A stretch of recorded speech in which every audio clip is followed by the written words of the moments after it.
third chapter in this Transformers Netflix trilogy series thing dropped today. And I watched it, and I have to say, I was kind of pleasantly surprised by it. I'm gonna be real honest, even in Kingdom, the voice acting for this show is just kind of mediocre. It doesn't work for me. It just doesn't do anything for me. It feels like they're just talking so freaking slow. I'm not trying to hate on the voice actors for that, but Kingdom is still, I still really liked Kingdom for what it was. There was a lot of great aspects about it. I didn't like everything about it, but that's like every show. But I still really liked Kingdom for what it was, for what it gave us. It felt like it stepped up in terms of storytelling. To talk about all of that with all of the notes that I took. I'm not gonna go through everything, but I'm gonna talk about like main things that happen in the whole like structure and plot. I will say overall, this Transformers trilogy is kind of forgetful, in all honesty. It's just not something that I ever see myself going back and rewatching time and time again. Honestly, it's just not the best. It's not the worst. At the end of Earthrise, you know, the Autobots and Decepticons are fighting, trying to go find the Allspark, and we open this season with them landing on Earth, and they're trying to do damage report, and all of a sudden, they get attacked. They get attacked by a gorilla, a rhino, a white tiger. Rat Trap is chewing on their cables. They're like freaking out like, "Oh, you're Nemesis Prime! Oh, you're Nemesis Prime! You're Nemesis Prime! What are you doing here?" and Optimus is like, "What the fuck? I'm not Nemesis Prime." And he's like, "No, I'm Optimus Prime, the leader of the Autobots. Like, have you heard of us?" The Decepticons, they also have damage on their ship as well. They go outside to like figure out what's happening, and lo and behold, who shows up is Dino Megatron. Now, the one thing that I was looking forward to was Dinosaur Megatron. Beast Wars, when he is a fucking purple dinosaur, that's what I wanted. I also want him to say yes. He said it one time only. When he looks at Megatron, he's like, "Yes, it's you." But I will say he did say yes. It wasn't in the very sassy yes, but I will take what I can get. I got it. We got it once. I will take it. I will roll with it. Thank you. Lo and behold, he has the yellow disc. Galvatron tried to give Megatron Earthrise but didn't. Dinobot Megatron has the yellow disc and he gives it to Megatron. We find out that the Maximals and the Predacons are from the future. Dinobot Megatron and the Predacons have come from the future to the past to give the yellow disc to Megatron, because this yellow disc has like, basically it's like a Megatron. It's all the knowledge of Megatron. Everything that's going to happen in the future, everything that's ever happened to Megatron is on this disc. We find out in episode 6 that Galvatron, who's from the future, is Megatron, which we all know from G1, came and gave the yellow disc, which has all of Megatron's future and past and present. So it's basically like a cheat sheet to what's going to happen in the future and how you can prevent all of these things that are going to happen. So Galvatron gives the disc to Dinobot Megatron to give to past Megatron, the Megatron that we've seen so far. He knows what's going to happen so that it can continue him on the same path, so he can continue to succeed every single time. And the Maximals obviously follow so that they could stop that from happening. They think Optimus is Nemesis Prime because in the future, Nemesis Prime is what Optimus Prime becomes because of everything that he's done. It like probably guilt trips him or something. Because we also find out that Nemesis Prime and Galvatron are like servants, lieutenants of Unicron. And Unicron wants them to go back to Cybertron. He wants them so that he can so that Galvatron and Nemesis Prime can take the disc, because Galvatron said, "We want this disc. We want to give you this disc so that you can know what happens." The Allspark as well, because they want to use the Allspark to destroy Unicron so that they don't become slaves anymore. We all know that Megatron was Megatronus before he was Megatron, and when he was Megatronus, he was a gladiator, a slave to the people, a slave to the higher-ups as a gladiator for their entertainment, kill people for their entertainment. And now, when he becomes Galvatron, Galvatron is a servant of Unicron, so Galvatron wants to break that cycle, have them use the Allspark to destroy Unicron so that Megatron doesn't become a slave. But in doing so, it would erupt to the planet they have now. It would destroy their planet, so there would be no Cybertron. Like we know with Megatron, Galvatron only cares about himself. Galvatron only cares about himself. He doesn't want to be a slave anymore. But we've known from like Siege and Earthrise, Megatron's whole plan is he wants to take the Allspark to not only revive Cybertron, but make it into his image. Really, Galvatron, who is a future version of Megatron, him wanting to destroy Unicron so that he's not a slave anymore, is kind of going against what our current Megatron wants. And even Megatron says, I'll be a slave and it'll suck, but I want this world back. I want Cybertron healed, which is where him and Optimus agree. They both want Cybertron healed. And at the end, they get back to Cybertron, and Cybertron is not the way it used to be. It is like barren, everything's like destroyed. It's like a snowy apocalypse. You see that Alita 1 and the bots that were left on Cybertron did not make it. You see Alita's corpse and it is like very gruesome. And Optimus and Bumblebee go to this temple so they can take the Allspark back, and that's where they meet Nemesis Prime. Because the Maximals and the Predacons come from a future where the Allspark was never returned. So Bumblebee took the Allspark while Optimus was fighting Nemesis Prime, and he took it into the temple to protect the temple, to protect the Allspark. The Allspark back on Earth was dying because it's connected to Cybertron. It's connected to all the spark. Like, the bots need the Allspark needs the bots. They need each other to coexist. I have no idea. We don't even know. They don't really explain that, which is kind of like, maybe you, like, should have, because I feel like that's a plot hole. Like, did they die because, like, the Allspark was very close to death, or they died because they didn't have enough energy? I'm like, I'd like some answers, please, because, like, these were characters we were with for 2 seasons, and now they're just dead. Like, can you give us some more clarity there, please? Outside, the souls of, like, Alita 1, the sparks, they are protecting the temple. Of them end up disintegrating Galvatron and Nemesis Prime, or so we thought, because kind of in, like, an end credit scene, Galvatron and Nemesis Prime being swallowed up by Unicron. Lived in constant fear of Unicron and of Unicron's 2 lieutenants, Galvatron and Nemesis Prime. But like that speech that Optimus Primal gives at the end, he says, "No more. We want to defend this home." The other option, because Galvatron says that he wants to use the Allspark to destroy Unicron, but in doing so, you end up destroying Cybertron and it no longer existing. Megatron wants to have Cybertron be alive so he can shape it in his image. So it kind of goes against what he wants. This place, this is our home, I want to defend it. Let's take a stand. So you have the Maximals, the Autobots, Decepticons, and you have Predacons like Dinobot, Megatron standing up against Galvatron and Nemesis and Megatron, being like, no, enough is enough. This is our home. I want to defend it. So everyone's fighting together for once. Even Megatron turns against Galvatron and he's like, yeah. I love what he says. He's like, you don't decide my future. I decide yours. I'm past you. Whatever I decide is gonna be your future. You don't dictate how our future's gonna go.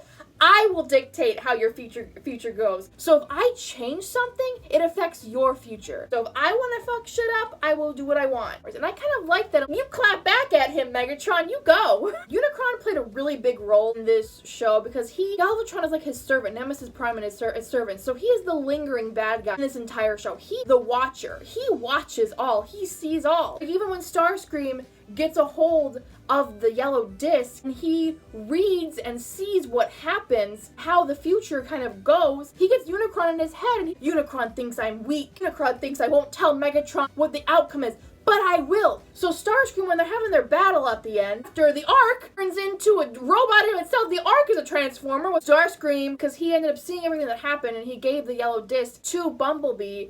And he's like, I can't, Unicron's coming, we have to get out of here, and Bumblebee destroys the disc, which I'm like, it's probably for the best, because, like, this disc is causing so many issues and rifts and problems. Starscream ends up telling Megatron that you are Galvatron in the future. Unicron sees all, has dictated your path.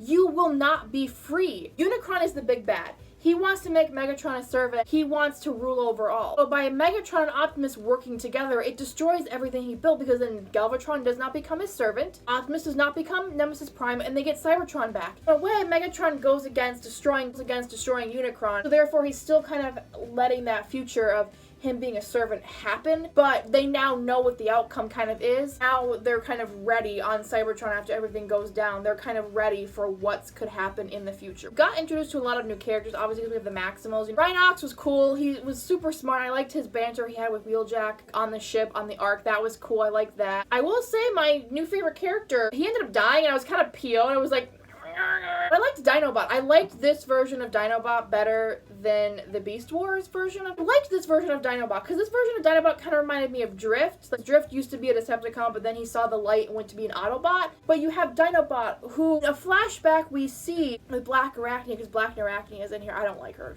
I don't like spiders, so that's probably why I don't like her. Have Dinobot, who in a flashback with Megatron when they were getting the yellow disc, like, maybe we shouldn't do this, and him and Black Arachne, I believe, were going to betray Megatron, but then a Black Arachne Arachnia double-crossed Dinobot and ended up getting the disc back from him. Dinobot has always kind of had a very, I guess from that point on, but he's almost kind of been like, I don't know if I want to go along with Megatron's plan. And now he's kind of like, I don't think this is a good idea. We shouldn't be doing this. Like, Dinobot ends up overhearing them, and he tells them, well, what if we go on or off on our own? What if we become our own bots? What if we just like go away from the symbols and we just become our own bot? No Maximals, no Predacons, no Autobots or Decepticons. Honestly, he has a fair point, because a lot of this time, a lot of the chaos and the death and the destruction comes from Autobots and Decepticons choosing sides. The war and all these conflicts could be solved if there was no factions, no sides, but at the same time, would there be utter chaos because there's no peace? I don't honestly know. I don't know. He thinks that we could save everyone by rejecting these labels. By how many people have died on both sides? How many Autobots have died? How many Decepticons have died? I mean, it kind of works. Like, that's what they do at the end of the last episode, is Autobots and Decepticons go their own ways. So it's almost like, in a way, getting rid of your labels kind of solved your problems, but at the same time, it's like, I don't know, you got here because of labels. And Starscream and Black Arachnia kind of like end up betraying him. I wasn't really surprised. No, Starscream, he's a two-timing backstabbing snake. Black Arachnia seems like a two-timing snake too, so they're perfect for each other. Although maybe Black Arachnia has her sights set on Airazor. I don't know. Black Arachnia ends up getting rescued by Airazor and kisses her and says, "My hero," and I'm just like, okay. This is honestly, I think, the first time that Transformers in any show or movie has shown us a kiss between a same-sex, like, I guess, couple. I was okay with. Even if it was on the cheek, I was totally fine with it. Which, honestly, I'd like to see more of, because it's in the comics. If you read MTMTU, More Than Meets the Eye, there is a lot of same-sex Transformers couples, even though the Transformers don't really have genders, but, like, you know what I mean? Look, I can't explain it. They have it in the comics, and I wish we'd see more of that in the movies and shows, just because I feel like Transformers relationships, I want to know more about that in terms of, like, the shows and the movies. And, of course, my favorite character of the season has to fucking die. Megatron and Dinobot Megatron and Soundwave end up tracking them down. I mean, Dinobot gets a good hit on Soundwave. He ends up stabbing Soundwave, but I think Soundwave ends up being okay. Dinobot Megatron attacks Dinobot, ends up ripping his arm off. Yeah, I'm not happy about that. Dinobot ends up trying to defend himself with missing one arm. He ends up having laser eyes. He has fucking laser eyes. He laser eyes regular Megatron. It ends up, like, running away, and so now he has the Matrix to give to Optimus. And Optimus finds him and tells him, like, thank you for giving this to me. The Maximals come and they kind of like I guess little funeral for Dinobot, and Dinobot's like, you have accepted me if I was a Maximal. And Optimus Primal says, you would have made a terrible Maximal as a joke. How can you make a joke right now? We're like my favorite character of the season right now. He's like dying, and then he dies. I mean, he does come back as a ghost later on to like help Optimus Primal get into the temple. What the fuck? I liked Dinobot. He was my favorite character of this season. Like, I really liked him. Why'd he kill him? Then Optimus takes the Matrix. Temple says he who bears only bears the Matrix will be allowed in. Allspark kind of takes on this hologram of a leader or Ultra Magnus and starts fighting Optimus because it doesn't think Optimus is Optimus. It thinks Optimus is Nemesis Prime. Hey, fuck you! I'm Optimus Prime! The Temple's like, oh, wait a minute. You are Optimus Prime. Never mind! Megatron, using some cloaking technology, ends up getting inside as well. Optimus kind of has this, it's knocked out and has this vision or like prophecy from Elita 1. To win everything, you have to lose everything. What do you mean? He gets out of that vision and he's like, I know I have to do this. What do you mean you have to do this? What is going on? Why? No, Optimus, you don't give up. That's like your whole thing. So he ends up everyone to lay down their weapons, hands over willingly the Matrix of leadership to Megatron to get the Allspark. And I'm like, what vision of Megatron getting the Matrix, going back to, I guess this is like a vision or like a prophecy, Cybertron, and he's wielding, and all of a sudden the Matrix turns red, like starts to burn him, falls off, and then everyone else around him starts to, you know, like turning into zombies. The Matrix probably rejects him. Optimus and Optimus Primal, they get Matrix and the Allspark back. Time to get your asses in gear and get the fuck off Earth and go to Cybertron. Yeah, that was Transformers Kingdom. Like, you can have an amazing show, an amazing animation, amazing plot, storytelling, but if your voice acting kind of lacks and it kind of takes you out of it, because that's the whole point. That's one of the reasons why you're there, not just because the animation and everything else is gorgeous and the plot is amazing, but because the voice acting is what kind of drives the story. They are like the explanations. They talk to you. It's kind of sad to see the voice acting kind of take a back seat to everything else, because the animation and some of the shots and the cinematography in the show is really pretty and really gorgeous. However, the voice acting is just, so sad to see it just kind of like go downhill. I've noticed it a lot more during this season as they talk pretty slow. I don't understand why would they like kind of like just destroy that? I don't understand. I liked this last season. I liked Siege. I honestly, the voice acting was better, I honestly probably would have enjoyed the show a little bit more. And my other biggest complaint is a complaint I've had with like the last couple Transformers shows. Why do we have to keep rehashing the same thing over and over again? I know like many other movies, like the Marvel movies, are the same things. You got a bad guy, you got a good guy, etc. But with Transformers, we keep having to have the same thing over and over again. We either have to have it on Earth or with humans. I've said this before and I'll say it again. Why can't we have a show that takes place on Cybertron? It's just Autobots and Decepticons. No humans. Or why can't it be a prequel? They've even mentioned in this show how they talk about like the golden age of Cybertron. I am so sick of hearing about the golden age of Cybertron. I want to see the golden age of Cybertron. I want to see a prequel show where it's on Cybertron and we see the golden age. We see Crystal City, Iacon. We see like Iacon City, Polyhax. I want to see these places that they've mentioned in so many other Transformers lore. I want to see an animated show or a movie of how Optimus became Optimus. I want to see a show of him as Orion Pax being a data clerk. I want to see a show of him meeting Megatron before he was Megatron as a gladiator. I want to see their friendship and their ideals and their story of how they became who they are now. I want to see that. And I know it's all about money because Hasbro and Paramount know that they can keep rehashing the same thing over again and people will still eat it up. They don't care about making new stories and everything. They just want more money. So I know Prime